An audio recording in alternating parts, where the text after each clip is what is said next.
Tātad, un ar ko jūs pats šodien atbraucāt uz auto izstādi? Manā ikdienas kalendārs ir tik piebāzts, ka vienīgais variants, kā es to varu paspēt, ir ar motociklu. Tāpēc es esmu laimīgs un priecīgs pārvietoties ar mocijai. Labs laiks. Tā es varu visur paspēt, arī pat uz vonu. Kā ir ar moci? Mocis tā ir liels degvielas ēdājs, ne?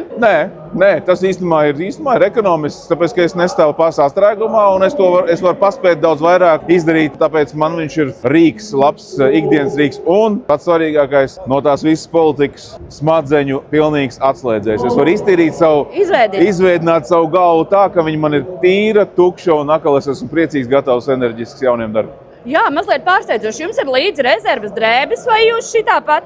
Man ir pa virsmu uzvalkās drēbes, un es varu ātri pārvērsties par solīdu kungu, nokāpjot no motocikla. Bet jā, tas vienmēr ir izaicinājums ar šīm drēbēm, un tām vienmēr ir drošība pirmā vietā, tāpēc tām ir jābūt. Nevar būt vaļīgi ar šādu braukt, tāpēc ir jābūt atbilstošam apģērbam.